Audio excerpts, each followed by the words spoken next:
Okay, I'm at Albandale's Friendship Park. Kind of hard to find a place with no people because they look at you kind of funny if you're sitting there talking to your cell phone making a video. But anyway, I wanted to address wanted to make, well, primarily make one for Venessa Blank and her asking me, about. Well, I'm going to address two items on this video.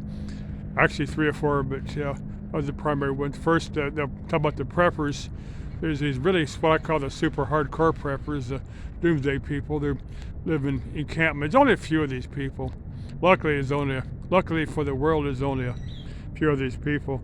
They hang out in the U.S. state of Idaho has got a few of these armed encampments. I think there's some up in Nevada too. But these people at armed encampments, these people are holed up there, and they got security cameras around and armed guard. Well, you don't walk in unannounced. I'll say it that way.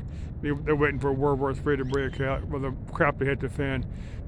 Most people don't quite take prepper into that extreme. I've got in my pickup. I've got like 5 gallons of drinking water. Switch out with water, at home, so it doesn't have algae growing in there, and a few cans of food I can eat hot or cold.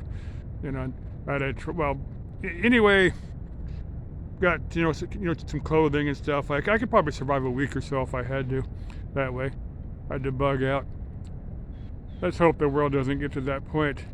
And on the Greenpeace tree hugger, Friday for Future type people. Yeah, I mean, some people carry that to extreme. Now, there's not too much of that going on here. There's a little bit, but really not very much. There's not a lot of, it's not like a lot of natural resources under the ground here, so they have been, but most of that's already mined out, so it's not that big a deal right now. Let me give you a little bit more what's around here while I'm talking. There are people playing around here.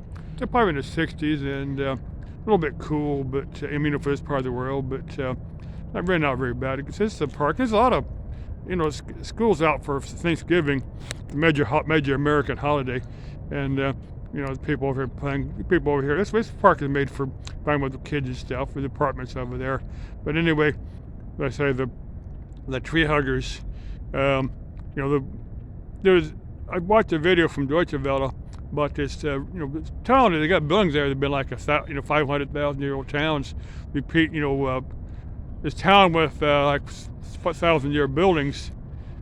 And these people are inhabiting them, just hoping that this big strip coal mining operation won't, devastate the town just for the coal under it. There's kind of a balance between, what we need as a society. We need trees to build houses. We need the coal to, power the power plants. That's kind of a trade-off between, you kind of make that judgment call between. What we need as a society to make things run, and what we need to save to make the environment look pretty. I'm all for saving what we can, and then some resources we absolutely need. So there's kind of a trade-off there, and there's also fracking, which makes gives access to a lot of natural gas, which is good, but also creates earthquakes and poisons the groundwater. So there's a trade-off there too. I try to live as minimalistic as a life as I can, but that's not always possible because I do enjoy driving my pickup down the road, and I do have a smartphone made with rare earth stuff. So I don't know. Life's a trade-off on natural resources. Okay, bye-bye.